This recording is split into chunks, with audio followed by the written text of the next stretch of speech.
다 같이 사도신경하심으로 7월 8일 수요 기도회를 하나님 앞에 올리겠습니다. 나는 전능하신 아버지 하나님 천지 창조주를 믿습니다.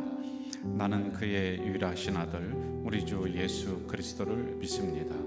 그는 성령으로 잉태되어 동정녀 마리아에게서 나시고 본디오 빌라도에게 고난을 받아 십자가에 못 박혀 죽으시고 장사된 지 사흘 만에 죽은 자 가운데서 다시 살아나셨으며 하늘에 오르시어 아버지 하나님 우편에 앉아 계시다가 거기로부터 살아있는 자와 죽은 자를 심판하러 오십니다. 나는 성령을 믿으며 거룩한 공교회와 성도의 교제와 죄를 용서받는 것과 몸의 부활과 영생을 믿습니다. 아멘. 다 함께 266장 찬송 하시겠습니다.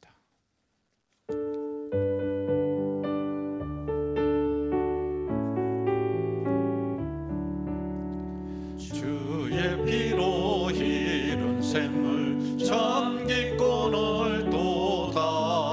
구원하는 그 신능력 다 찬송할지라. 찬송하세 주의 보혈 그 샘에 지금 나아가 죄에 깊이 빠진 이 몸 그 피로 씻어 맑히네. 죄악 세상 이김으로 거룩한 길 가는 나의 마음 성전 삼고 주께서 계시네. 찬송하세 주의 보혈 그 샘에 지금 나아가 죄에 깊이 빠진 이 몸 그 피로 씻어 맑히네. 주 예수를 깊이 아는 놀라운 그 은혜 하늘나라 즐거움이 매일 새롭도다. 찬송하세 주의 보혈 그 샘에 지금 나아가 죄에 깊이 빠진 이 몸 그 피로 씻어 맑히네. 오늘 우리가 함께 공부할 말씀은 로마서 3장 19절부터 24절까지입니다. 로마서 3장 19절부터 24절까지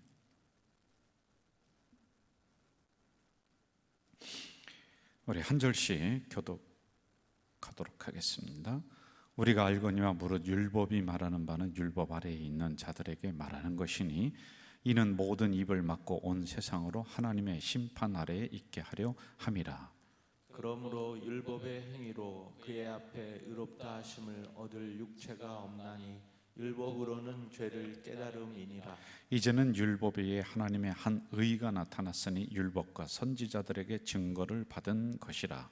곧 예수 그리스도를 믿음으로 말미암아 모든 믿는 자에게 미치는 하나님의 의니 차별이 없느니라. 모든 사람이 죄를 범하였음에 하나님의 영광에 이르지 못하더니 그리스도 예수 안에 있는 성령으로 말미암아 하나님의 은혜로 값없이 의롭다 하심을 얻은 자 되었느니라. 아멘. 반갑습니다, 여러분. 또 준비하시죠. 노트를 준비하시고 그리고 연필 준비하셔서 저와 함께 공부하면서 이 강의를 또 들어가도록 하겠습니다. 이번 파트가 굉장히 중요합니다, 여러분. 거듭남이라고 하는 것인데 이제 구원론이란 말이에요. 이 부분을 한 3시간 정도를 해야지만이 될 것 같아요. 그래서 오늘은 로마서에 있는 이 말씀을 한 절 한 절 제가 해석하진 않아요. 왜냐하면 이 구원론에도 과정이 있기 때문에 금방 이쪽으로 들어가는 것보다는 조금 더 초보적인 단계로부터 천천히 설명을 해서 가야지만이 될 것 같은 생각이 들어요. 한 주간 동안 또 잘 지내셨는지 모르겠습니다. 확진자가 줄어들지 않고 계속적으로 유지가 되고 또 늘어났다 줄어들었다 하는데, 이런 상황이 하루속히 종식이 돼야 되는데 계속 기도하고 있습니다. 우리 성도님들도 있는 자리에서 너무 염려하지 마시고요. 우리가 생활 방역 이게 이제 철저히 좀 지켜나가는 우리들이 되었으면 좋겠습니다. 제가 여러분 그 교육자들과 지금 세밭이라고 알죠? 세상을 바꾸는 15분이라고 하는 그 TV 프로그램이 있었는데, 지금 여러 파트를 세미나를 자체적으로 하고 있어요. 금요일에. 그래서 자살의 문제는 어떻게 볼 것인가, 이제 이런 것을 15분짜리 영상을 교육자들이 만들 겁니다. 그리고 우리 성도님들에게 이 부분을 또 제공을 하면서 우리 가족 공동체를 든든하게 세우는 15분 뭐 이런 이제 부제를 달고 우리가 해나가려고 그렇게 생각을 합니다. 다양하게 우리 공동체에게 제공을 하려고 하는 이런 시도들이고요. 또 이런 부분들은 젊은 세대 30, 40 이분들이 코로나 이 부분 때문에 교회 나오는 게 굉장히 지금 힘들어요. 자녀들이 있고 하니까 이해가 다 되죠. 그래서 있는 자리에서 또 이러한 영상, 이러한 주제를 제공함으로 자 우리 가재절교회 내가 한 공동체지라고 하는 이런 의식을 계속 넣어주려고 또 이 끈을 유지하려고 생각을 이렇게 하고 있습니다. 자, 오늘은 당신은 거듭난 사람인가? 이게 이제 구원론에 대해서 우리가 한번 좀 깊이 교리적인 부분을 살피고 가야지만이 됩니다. 이 생각을 먼저 하고 들어가세요. 나는 구원받았는가? 그러면은 구원은 무엇인가? 나의 구원은 영원한가? 이런 질문을 가지고 성경 속으로 같이 들어가는 게 좋습니다. 성도들이라면 구원이라고 하는 단어 뭐 수도 없이 들었을 거예요. 당신은 구원받았냐, 뭐 거듭났냐, 이게 이제 같은 단어, 같은 의미예요. 근데 이제 단어 선택만 좀 다르게 했을 뿐이지 같은 의미예요. 그리고 굉장히 중요한 부분으로 이 구원에 대한 문제를 놓고 본단 말이에요. 그 이단이 판가름 나는 경우가 거의 이 부분입니다. 성령론, 구원론. 즉 교회로는 거의 뭐 2단인지 3단인지를 몰라요. 근데 이 부분이 핵심이 잘 서지 않으면은 성령론, 구원론 이게 이제 휩쓸려 가기도 하고 그렇게 돼버린단 말입니다. 자, 구원이라는 단어를 크게 둘로 나눠야 돼요. 한번 따라해 봅시다. 객관적 구원, 객관적 구원, 주관적 구원. 주관적 구원. 자, 여기를 한번 좀 보실까요? 여러분, 객관적 구원 이게 무슨 얘기인가? 이것은 예수 그리스도가 인류 역사 가운데 전체를 위해 오셨다라고 하는 구원의 객관성을 의미하는 거예요. 그리고 주관적 구원은 그 사건이 나한테로 왔다. 이해가 되시나요? 예수님은 인류 전체를 구원하시려고 오신 거예요. 맞죠? 이게 객관적 구원이라는 거예요. 그리고 그 예수 그리스도의 십자가 사건이 주관적인 나에게 와서 십자가를 내가 만나게 되는 거예요. 내가 구원받은 성도가 된다라고 하는 거예요. 이게 보편성이라고 하는 이 구원이 나의 단독성으로 다가오는 사건. 그래서 두 가지로 이렇게 나눠야지만이 돼요. 여기를 또 보실까요? 이걸 주관적 구원 이렇게 이야기를 하고 있는 겁니다. 자, 그러면 성경에 나타난 구원에 대한 그 용어를 좀 우리가 좀 알고 가야 돼요. 한번 여기를 보시죠. 죄 씻음, 회개, 믿음, 또 뭐가 있어요?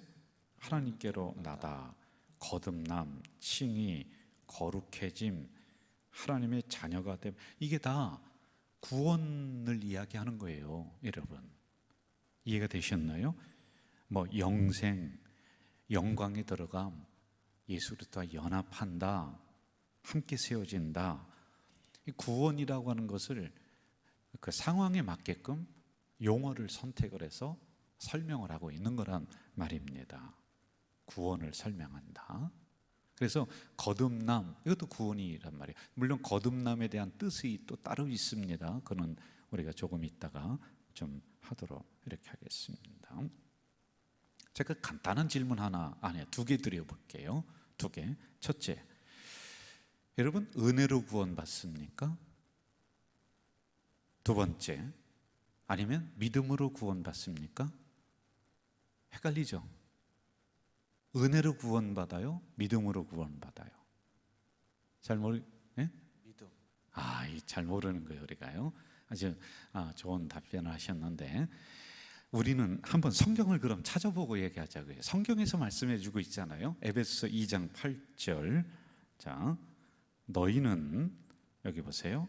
너희는 그 은혜에 의하여 믿음으로 말미암아 구원을 받았으니 이것이 너에게서 난 것이 아니요 하나님의 선물이다. 자, 여기서 중요하게 보여야 될 게 너희는 그 은혜에 의하여, 그 다음에 믿음으로 하나님의 선물, 이렇게 세 가지로 나눠봐야 되는 거예요. 자, 이게 무슨 얘기냐면 하나님의 은혜로 우리는 구원을 받는데 은혜로 이르는 길이 뭐냐? 믿음이라고 하는 거예요. 이해가 되시죠? 그래서 우리 이용돈 목사님이 답을 한 게 틀린 답이 아니에요. 구원은 구원에 이르는 과정이 있는 거예요. 그러면 하나님의 은혜로 우리를 선택을 해주시고 구원의 백성으로 우리를 삼아주시는데 그렇게 가는 과정, 이 과정은 믿음으로 라고 하는 의미란 말입니다. 그래서 이걸 조금씩 구분을 해서 우리가 들어간다면은 아주 구원론에 대해서 분명하게 인식을 할 수가 있는 것이지요. 자, 그러면은 하나 더 물어볼게요. 구원받았다는 걸 어떻게 알아요? 무엇으로 알 수 있죠? 그냥 일반적으로 한번 생각을 해볼까요? 우리는 구원받았다는 걸 너무 단편적인 사건으로 오해를 하는 경우가 있어요. 세례받을 때 구원받았다. 내가 부흥회 할 때 그때 구원받았다. 또는 목사님과 사역 일을 끝나면서 한번 고백해보라고 따라 했을 때 이미 구원이 나에게 왔다. 아니면은 그때 은혜 받았을 때 그때 구원을 내가 받았다. 이렇게 이제 생각을 한단 말입니다. 이게 구원의 시작이고 구원의 끝이라고 보는 거예요. 이거 굉장히 단편적인 거거든요. 구원의 시작과 구원의 끝은 사실은 여러분 굉장히 먼 과정을 겪어야지 되는데 그거 딱 한 번으로 딱 됐다는 거예요. 그리고는 말짱 도루묵이야, 말짱 옛날처럼 생활을 해버리는 거란 말이에요. 그렇게 구원의 과정이 단순하지가 않다는 것이에요, 여러분. 자, 성경을 한 구절 또 봅시다. 이 부분을 우리가 또 공부를 할 거예요. 로마서 8장 29절 30절 같이 한번 읽어볼까요? 시작. 하나님이 미리 아신 자들을 또한 그 아들의 형상을 본받게 하기 위하여 미리 정하셨으니 이는 그로 많은 형제 중에서 맏아들이 되게 하려 하심이라. 30절. 또 미리 정하신 그들을 또한 부르시고 부르신 그들을 또한 의롭다 하시고 의롭다 하신 그들을 또한 영화롭게 하셨느니라. 아이고, 여기만 봐도 벌써 3-4단계가 나오는데요. 그렇죠, 여러분? 자, 다시 여기를 비춰주세요. 그 아들의 형상을 본받게 하기 위하여 미리 정하셨으니 맏아들이 되게 한다. 구원의 예정론이 여기에서 이제 미리 정했다. 자, 그런데 그건 조금 이따 또 할 거예요. 30절 봐요. 미리 정하신 그들을 부르시고, 정하신 그들을 부르시고, 부르신 그들을 뭐 어떻게 했다? 의롭다 하시고, 의롭다 하신 그들을 또한 어떻게 했다? 영화롭게 했다. 여기만 해도 3-4단계가 나오는데 이게 구원의 과정, 구원의 서정 이렇게 이야기를 하는 거란 말이에요. 자, 여기를 봅시다. 여기 제가 도표 하나를 가지고 왔어요. 먼저 칼빈주의와 알미니안주의가 있는데 이것도 우리가 공부를 했어요. 지지난주인가요? 세미나를 올해 자체적으로 이 부분을 했습니다. 그런데 뭐 알미니안주의는 제가 여러분에게 너무 깊이 얘기하지는 않겠습니다. 이거는 이제 침례교라든지 성결교 그쪽에서 이 알미니안주의를 채택을 하고 따라가는 거예요. 우리는 칼빈주의예요. 그런데 이 칼빈주의에도 함정이 많아요. 오류라고 제가 선택을 하면은 좀 문제가 일어날 것 같아요. 오류는 아니고요. 이게 좀 미약한 부분들이, 설명하기가 어려운 부분들이 이 칼빈주의에 있는 거예요.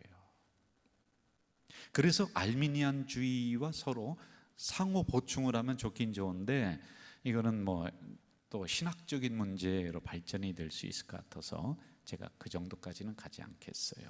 자, 보세요. 구원의 과정, 구원의 서정이라고 하는데요.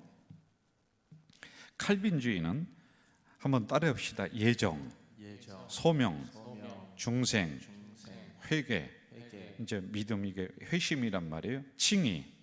칭의를 통해서 양자의 영을 받아요. 그러다 됐느냐? 아니에요. 성화, 견인, 영화. 아이고, 엄청나요, 여러분들. 구원받았어, 나는 이제 다 됐어, 그런 소리 하지도 마세요. 구원받은 것은 이례적인 사건으로 완벽해요. 그건 부족함이 없습니다. 예수 그리스도의 십자가의 보혈의 피는 완벽합니다. 그렇죠. 그런데 우리가 연약하다니까요.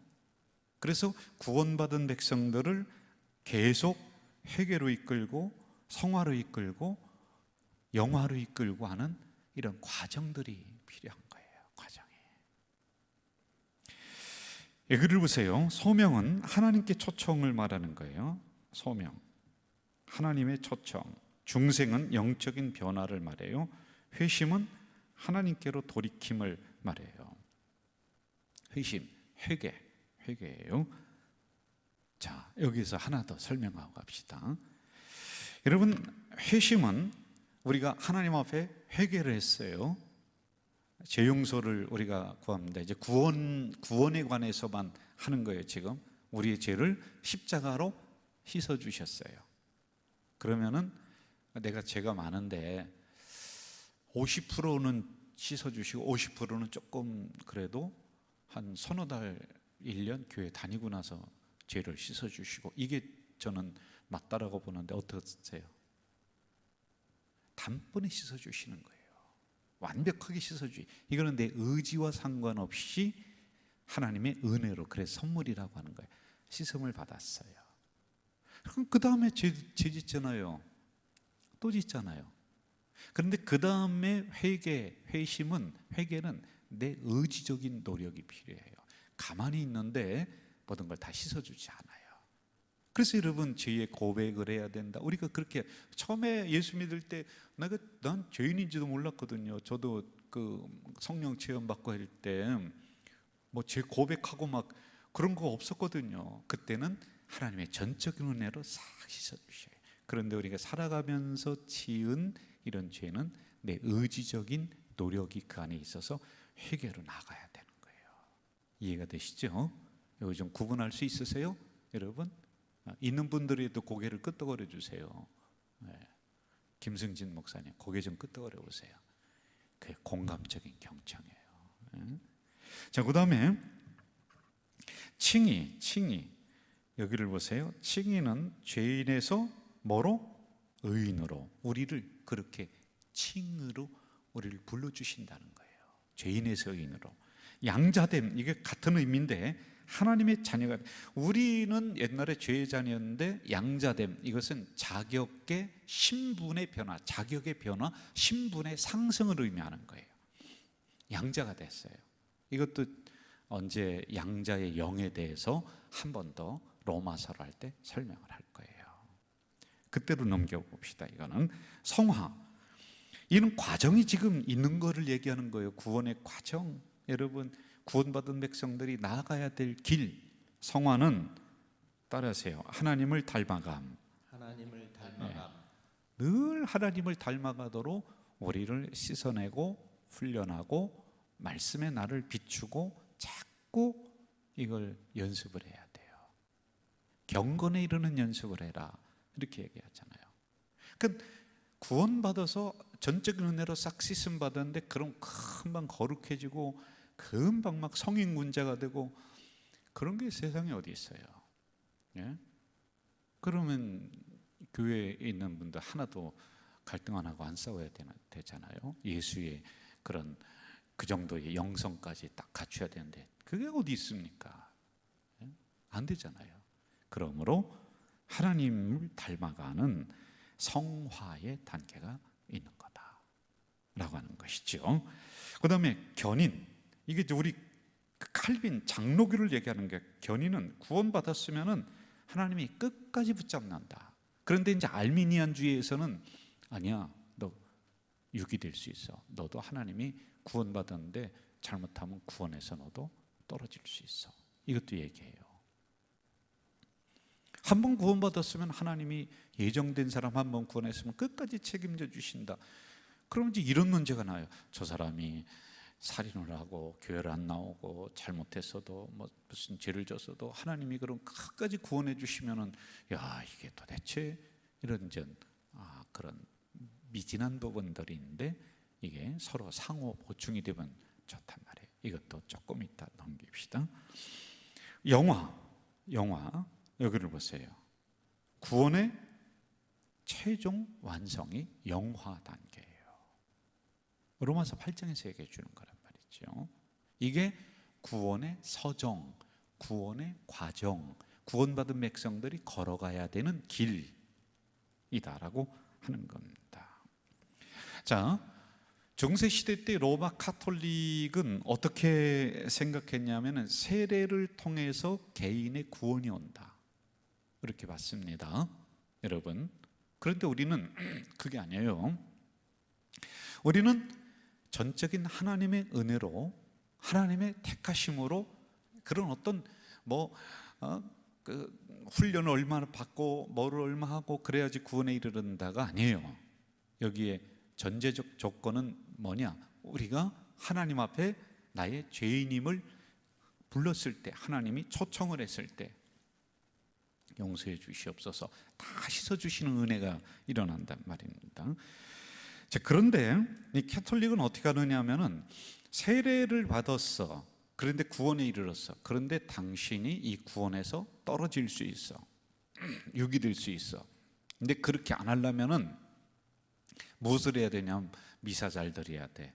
그 다음에 고해성세 잘해야 돼. 성지순례를 갔다 와야 돼. 헌금을 잘 내야 돼. 라고 하는 이런 것을 계속 덧붙여 놨어요. 그래야지 영화 단계로 이르러, 구원의 마지막 단계로 이르른다. 죄송합니다. 이런 것들을 거기에는 이야기를 해놓고 있다는 것이죠. 그래서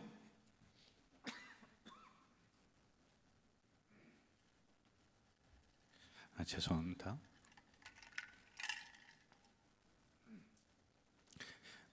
걱정하지 마세요. 설교하다가 침을 잘못 삼켜서 기침하는 겁니다. 이런 관계로 종교개혁자인 우리 개신교는 이걸 반대하면서 어떻게 했느냐면 오직 은혜로, 오직 믿음으로, 그래서 주장한 거예요. 이해가 되시나요? 여기까지. 자, 그러면은 우리 칼빈주의의 핵심, 구원의 핵심 교리 5개가 있어요. 이걸 보자는 거죠. 자, 여기를 보세요. 첫째로 전적 타락. 따라 봅시다. 전적 타락. 전적 타락. 예, 여기를 보세요. 전적 타락이라고 하는 것은 구원에 관한 한 인간은 전적으로 불능력하다. 그래서 은혜로 구원받는 거예요. 은혜로. 이해가 되시나요? 은혜로. 자, 만약에 믿음으로 내가 이만한 믿음이 있어야지 구원받는다 라고 하면은 참 힘들 것 같아요. 그렇지 않습니까? 전적인 은혜로 구원받아요.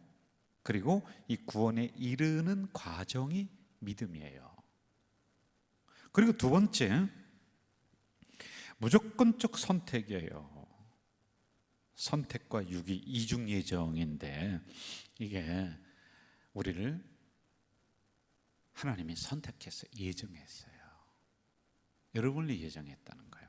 근데 그 참 복잡한 문제가 이 안에 있습니다. 자, 그럼 예정을 했으면 끝까지 하나님이 버리지 않고 우리를 유기하지 않고 잡아주신다라고 하는데 여기에 선택과 유기, 우리도 구원에서 타락될 수 있다, 다시 우리도 구원에서 제외될 수 있다라고 하는 이러한 이중 예정의 갈등을 이 안에서 만나게 된단 말이에요. 자, 왜 그러냐? 저를 보세요. 여러분, 교회 열심히 나왔던 김모 권사가 구원받은 줄 100% 확신했습니다. 박모 권사가 참 열심히 했어요. 그런데 어느 날 배교하는 거예요. 배교. 야, 이게 도대체 어떻게 된 일인가? 그러면은 그때 구원받았다라고 확신을 했었는데 이 김모, 박모 권사가 배교를 했단 말이에요. 그러면 이러한 상황을 어떻게 설명을 할 것인가? 물론 이제 다시 거꾸로 올라가서 그 사람은 예정 받은 사람이 아니다, 선택받은 백성이 아니다. 그럼 이제 그 안에 있는 과정들은 어떻게 설명을 해요? 예? 열심히 신앙생활하고 10수년, 20년, 몇 년 열심히 교회 나오고 그랬는데 그는 가식적으로 나온 것이다, 이렇게만 치부하고 말 것이냐. 그래서 이 부분에 대한 토론이 계속 이루어지고 있다라는 거, 여기까지만 제가 할게요. 그 다음에 제한된 속죄 따라해 볼까요? 제한된 속죄. 제한된 속죄. 예. 자, 우리를 속량하시는데 그리스도를 믿는 자를 위해서 제한적 속죄를 해주셨다는 거예요. 여기도 이제 알미니안주의랑 약간씩 좀 달라요. 알미니안주의는 제한된 속죄는 모든 사람을 위해 죽으셨다, 이렇게 나오는 거예요. 그래서 서로 보완을 좀 하는 그런 신학적인 작업이 몇 사람에 의해서 지금 이루어지고 있습니다. 예? 아니, 우리도 솔직히 한번 제가 지금 구체적으로 얘기하니까 그런 게 있었구나 그랬는데, 여러분 보편적으로 알고 있기는 예수 그리스도는 모든 인류를 대상으로 해서 오신 분이시다, 그렇게 알고 있잖아요. 예? 모든 인류를 위해서 십자가를 지신 예수 그리스도다, 이렇게 알고 있잖아요. 그런데 여기는 그리스도를 믿는 자만을 위해서 죽으셨다, 이렇게 이제 약간씩의 차이가 있는 거란 말입니다. 자, 이런 부분은 나중에 이걸 이제 정리하는 신학자들이 나올 겁니다. 그래서 숙제로 남겨둬야 돼요. 제가 여기에서 섣불리 이게 옳다 저게 옳다라고 막 그냥 얘기해 버리면은 그게 또 다른 문제를 일으킬 수가 있는 거예요. 저는 소개만 하는 거예요, 이 시간에는요. 그 다음에 네 번째 따라합시다. 불가항력적 은혜. 불가항력적 은혜. 이건 뭐냐면은 구원의 은혜를 거부할 수가 없다는 거예요. 여러분, 구원 받으셨는데 내 의지와 상관없이 하나님이 양자로 선택을 했어요. 양자는 나의 결정권이 없는 거예요. 누가? 양자를 삼을 아버지가, 어머니가 호적을 이쪽으로 파와서 내 새끼다라고 양자로 내가 받아들이면은 그 양자가 되는 거예요. 아니, 어린데 무슨 야 너 선택해라, 그게 아니라니까요. 양자는요.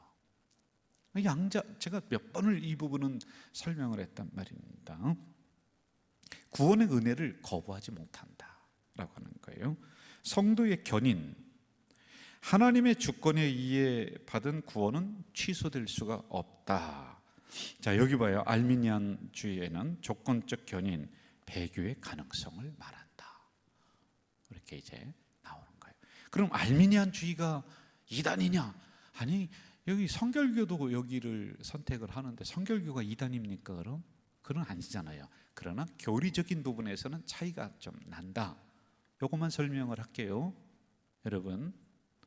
그리고 조금 더 깊은 거는 제가 한 3시간 정도를 이 부분을 해야 되니까 조금씩은 터치를 하고 넘어가도록 이렇게 하겠습니다. 자, 구원의 상실 가능성에 대해서는 계속 논의를 지금 하고 있단 말입니다. 그런데 아직도 해결하지 못한 난제이란 말이에요. 그런데 요거는 좀 우리가 조금 조심해야 될 것 같아요. 우리가 전에 1대1을 했었습니다. 전도 폭발을 했었고 지금도 하고 있죠. 근데 전도 폭발을 할 때 제가 이 부분을 전도 폭발을 하는 리더자에게, 강사에게 가서 물었어요. 자, 전도 폭발에서 다 설명해. 예수는 어떤 분이시다 이제 붙잡고 설명을 해요. 그분을 앉혀놓고, 그리고 마지막에는 이제 영접 기도라고 해서 따라하세요라고 영접 기도를 하게 해요. 그럼 이제는 당신은 지금부터 구원받은 백성입니다라고 딱 선포를 해주는 거야. 그래서 제가 이렇게 해서 구원이 완성되고 이루어질 수 있습니까? 이건 교리적으로 좀 미흡한 부분이 있습니다. 이걸 보완하셔야 됩니다 라고 그때 제가 건의를 드렸었습니다. 그리고 우리 교회에서는 이런 부분을 할 수만 있으면은 내가 나의 영적 기도를 당신이 따라 한다고 해서 구원이 완성되었다, 이건 내가 구원을 주는 것도 아니란 말이죠. 이런 부분들 조심해야 되겠죠. 그리고 물론 이제 열심히 교회 나오다가 배교를 한 사람은 아예 선택받은 사람이 아니다라고 그렇게 이 부분을 해석하면서 이해를 시키고 우리가 그렇게 나갈 수 있을 것 같아요. 자, 그렇다면은 구원에서도, 여러분, 그런 논리라면 구원에서도 우리가 잘해야지. 한번 한번 도장 딱 받았으면은 마음대로 살고 뭐 해도 꼭 구원받는다. 이것도 참 위험한 거예요. 여러분, 우리는 믿음의 덕을 세우면서 나가야지만이 된단 말입니다. 그런데 이런 부분도 우리들에게 숙제로다가 지금 남아있단 말입니다. 자, 그러므로 구원을 상실할 수 있느냐? 그러면은 또 예수님이 주신 구원의 그 십자가가 이게 부족한 것이냐? 이런 또 논쟁이 많이 이제 벌어지는 거예요. 초대교회는 이런 것 때문에 엄청 많이 싸웠습니다. 그래서 이 부분은 다음 시간에 여기에 대해서 또 제가 계속 설명을, 오늘은 이제 문제 제기만 하고 숙제만 던져주고 이렇게 가도록 하겠습니다. 그래서 우리는 바른 교회론과 바른 구원론이 필요하다라고 하는 것이죠. 자, 한번 여기를 보세요. 따라해 봅시다. 바른 교회론, 바른 구원론. 예, 이게 이제 우리에게 필요합니다. 여러분, 교회는 하나님의 부르심을 받은 백성들의 모임이다. 좀 더 구체적으로는 예수 그리스도께서 나의 삶의 주인이시다 라고 하는 것을 시인하고 고백한 사람들의 모임이다. 이게 교회를 형성하는 것 중에 하나입니다. 좀 더 쉽게 얘기하면은 구원받은 사람들의 모임이에요. 교회는요, 맞죠? 구원받은 사람들 모임입니다. 자, 그런데 이 교회론을 제대로 가르쳐주지 않고 구원론으로 바로 넘어가 버리니까 이게 서로 이제 맞지가 않는 거예요. 그러면은 어떻게 되느냐면은 구원론을 교회론이 속박을 하게 돼 버리는 거예요. 이게 이제 캐톨릭적인 개념입니다. 구원론을 속박을 해요. 그래서 여러분, 교황이 말씀 위에 있다니까요. 맞아요? 안 맞아요? 말씀 위에 있는 거예요. 교황이요. 교황은 무오설이야. 교황은 죄가 없다는 거예요. 교황 무오설이라고 하거든요. 근데 우리는 교회론 연약한 지체들이 함께 모여서 지체론이에요. 이 지체가 형성된 것을 교회라고 이렇게 우리는 배우고 있습니다. 그런데 구원받은 사람들도 연약해요. 왜? 여전히 가지고 있는 죄성이 있단 말이에요. 그래서 초대교회에서는 금방 교회 일원으로 안 받아들였어요.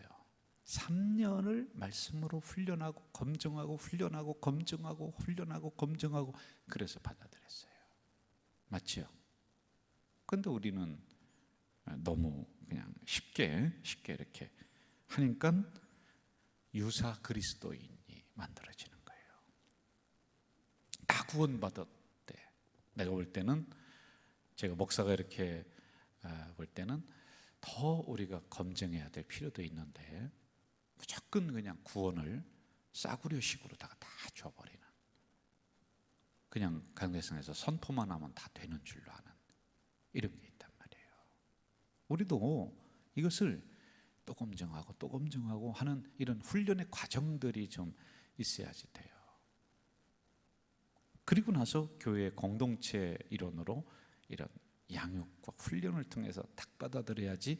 그러면은 자동적으로 그 안에서 하는 훈련을 통해서 구원론이라고 하는 것이, 구원관이라고 하는 것이 검증이 가치가 될 수 있는 거예요. 첫날 나왔는데 예수 믿을 사람, 주인으로 고백하는 사람 손 드세요. 나는 이제 예수만 믿기로 구원받은 백성입니다. 아멘, 아멘, 아멘 한다고 해서 다 돼요? 여러분, 이거는 소중한 구원을 너무 싸구려 취급하면서 아무에게나 던져주는 꼴이 되는 것이지요. 여러분, 이 구원이 골라 1,000원에 몇 개, 그거보다 더 시원찮은 거예요.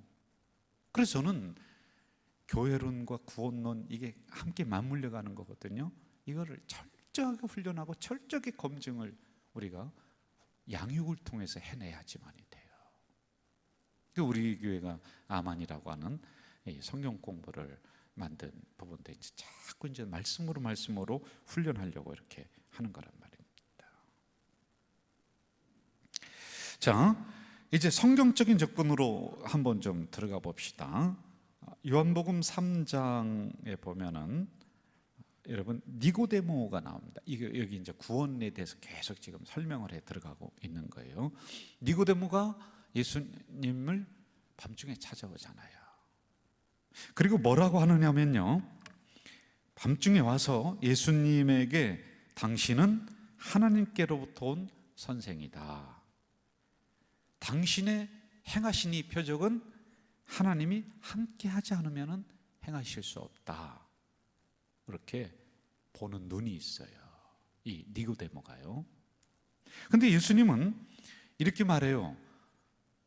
니고데모야, 내가 너한테 진실로 이야기하는데 네가 거듭나지 아니하고는 하나님 나라를 볼 수 없다. 여기서 거듭남이 나와요, 여러분.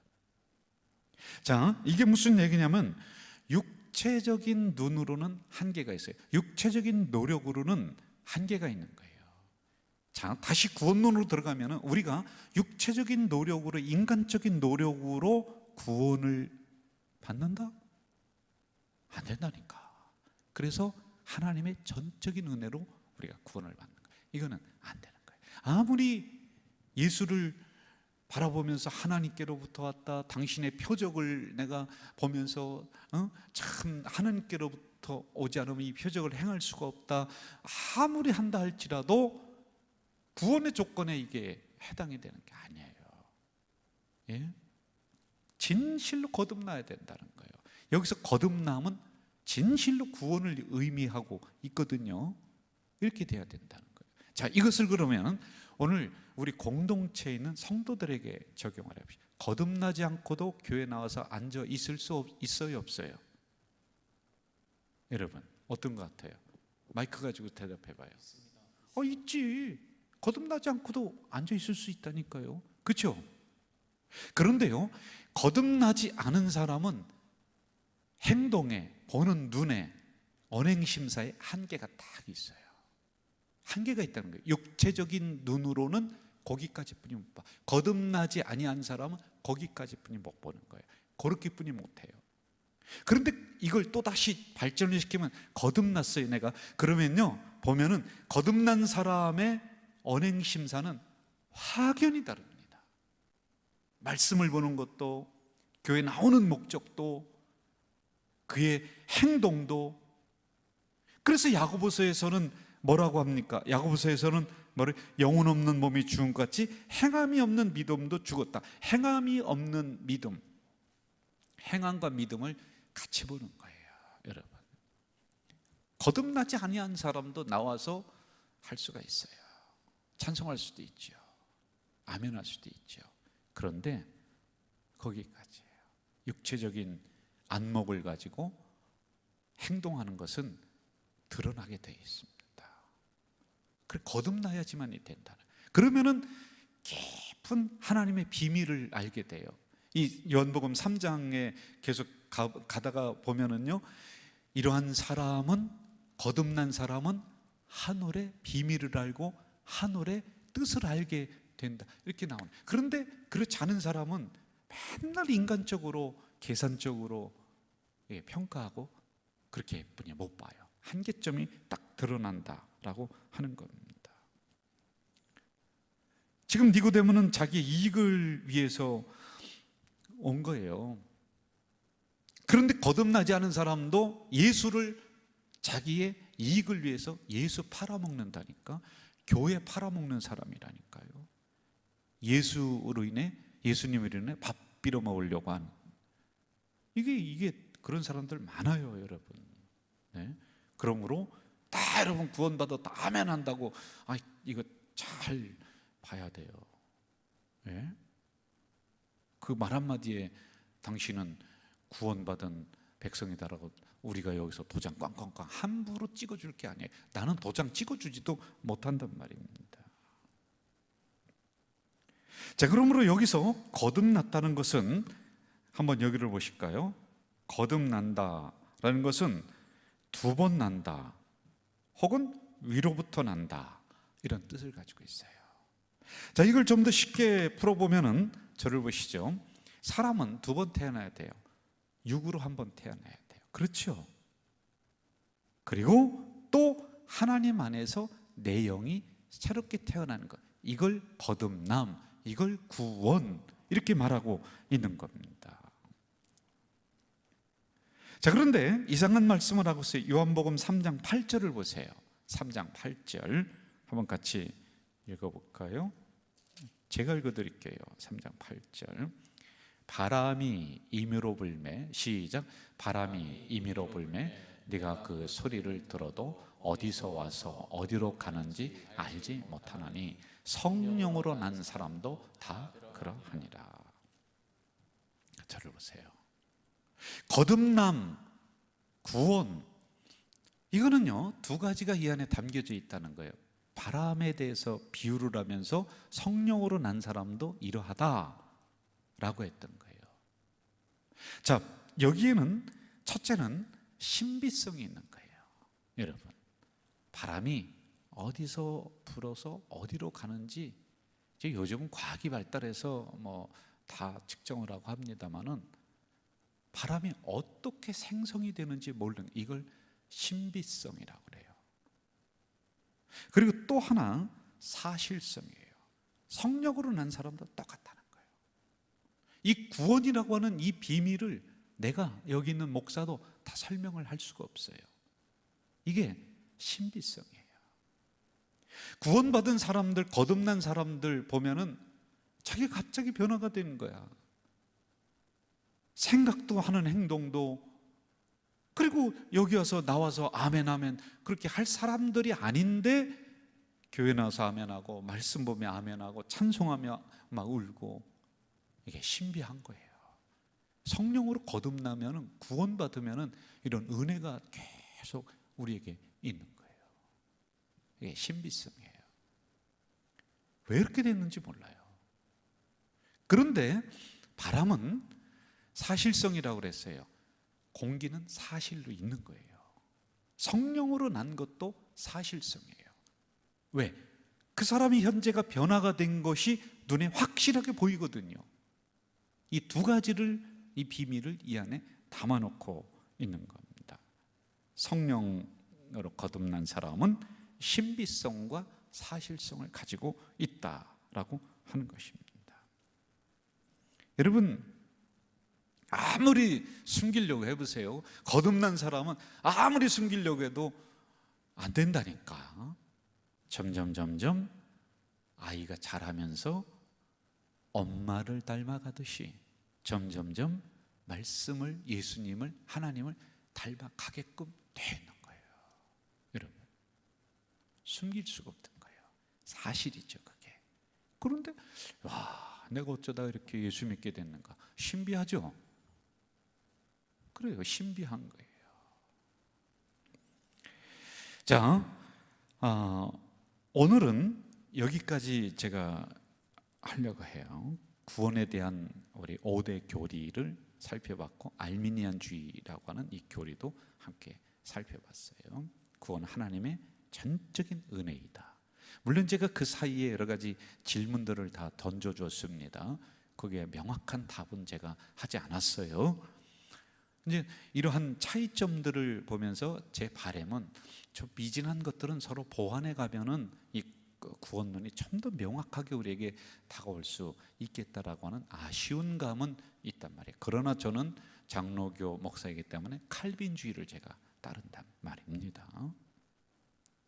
이렇게 구원에 대해서 우리가 체계적으로 하나하나 배워나가면서 이번 로마서를 통해서 이 부분을 좀 더 분명하고 확실하게 세우는 이번 기회가 되기를 주 이름으로 축원합니다. 여러분, 이 시간에 우리 찬송하고 우리 기도하는 시간 갖도록 해요. 나의 등 뒤에서 같이 할까요?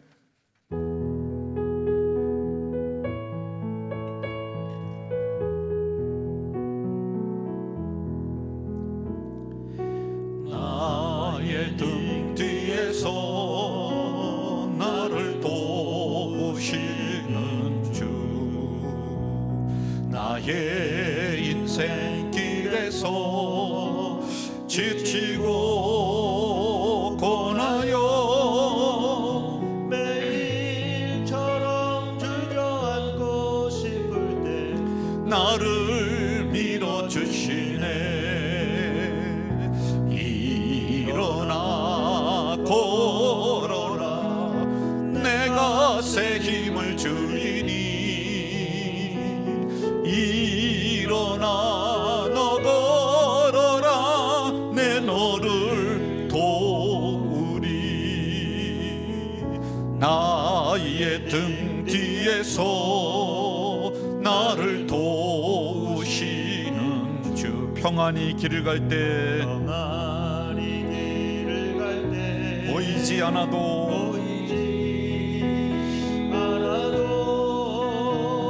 지치고 고나여 넘어질 때면 다가와 손 내미시네. 아멘. 일어나 걸어라, 내가 새 힘을 주리니. 아멘. 일어나 너 걸어라, 내 너를 도우리.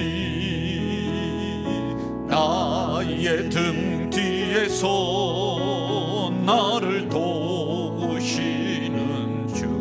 때때로 뒤돌아보면 여전히 계신 주, 잔잔한 미소로 바라보시며 나를 재촉하시네. 아멘. 일어나 걸어라, 내가 새 힘을 주리니. 일어나 너 걸어라, 내 너를 도우리. 여러분들, 이 시간에 우리 통성으로 좀 기도합시다. 이번에 일어나고 있는 전염병 이 사태가 하루빨리 종식될 수 있도록 기도해 주세요. 그리고 두 번째, 우리 성도들이 있는 삶의 현장에서 믿음으로 당당하게 구원받은 백성임을 알고 살아갈 수 있도록 기도해 주세요. 그리고 세 번째, 우리 가족 공동체가 공예배가 회복되는 것은 물론이거니와 놀라운 부흥의 역사가 이번 기회를 통해 일어날 수 있도록, 그래서 위기가 기회가 되는 놀라운 영적 각성이, 그리고 영적인 기적의 역사가 일어날 수 있도록 세 가지를 위해서 여러분 이 시간에 통성으로 기도하겠습니다. 사랑하시는 아버지 하나님, 이 수요 기도에 저희들을 불러주시고 말씀을 주시니 감사합니다. 이제 한국 땅이 아니 세계 땅에 불어닥친 이 전염병이라고 하는 사태가 하루속히 물러갈 수 있도록, 안정될 수 있도록 주여 도와 주시옵소서. 아버지 하나님, 이 일을 통하여서 많은 백성들이 죽어나갑니다. 불안해하고 있습니다. 하나님만이 치료자이시오, 하나님만이 통제자이시오니 우리 하나님 한 번만 긍휼히 저희들을 여겨 주시옵소서. 또 아버지 하나님, 우리 믿음의 성도들 삶의 현장에서 믿음으로 당당하게 살아갈 수 있도록 주여 도와주시고 지켜주시고 인도해 주시옵소서. 우리 가족 공동체의 위기가 기회가 될 수 있도록 아버지 하나님, 그래서 공예배가 활성화되는 것은 물론이거니와 부흥되는 역사를 허락해 주시옵소서. 우리를 수요 기도회로 불러주신 만군의 여호와 하나님, 성전에 달려나와서 함께 얼굴을 대면하며 말씀을 받고 공부할 수는 없지만은 영상을 통해 또 하나하나 말씀을 들으며 깨달으며 나아갑니다. 이러한 날이 하루속히 끝날 수 있도록, 그래서 기쁨의 교제를 나누며 하나님 말씀 듣고 배우는 것이 이렇게 즐거운 것이구나, 하나님 성전 달려나오는 것이 이렇게 귀한 것이구나, 그것을 알고 나가는 우리들, 우리 공동체가 될 수 있도록 주여 도와 주시옵소서. 오늘도 주신 말씀 우리가 구원론에 대해서 하나하나 세워나갑니다. 이럴 때 얼마나 많은 백성들이 흔들리겠습니까? 이러한 기준 바르게 세우고 바르게 배워서 작은 어려움 앞에서도 흔들림 없이 구원 백성으로 살아가는 우리가 되도록 인도해 주시옵소서. 감사합니다. 마침 이런 때에 교회론, 구원론, 교리론 이런 부분 말씀하시오니 하나님, 이럴 때 우리 뼈대를 철저하게 세워나가도록 도와주시옵소서. 이 종이 가지고 있는 두려움과 염려가 있습니다. 이런 상황에서 우리 성도들 믿음 잃어버릴까봐, 또 교회 떠날까봐, 또 배교할까봐 참 두렵사오니 주여, 이럴 때 나의 구원관을 다시 반듯하게 세워나가는 우리 공동체가 될 수 있도록 인도해 주시옵소서. 예수님의 이름으로 기도하옵나이다. 아멘. 하늘에 계신 우리 아버지, 아버지의 이름을 거룩하게 하시며 아버지의 나라가 오게 하시며 아버지의 뜻이 하늘에서와 같이 땅에서도 이루어지게 하소서. 오늘 우리에게 일용할 양식을 주시고 우리가 우리에게 잘못한 사람을 용서하여 준 것 같이 우리 죄를 용서하여 주시고 우리를 시험에 빠지지 않게 하시고 악에서 구하소서. 나라와 권능과 영광이 영원히 아버지의 것입니다. 아멘.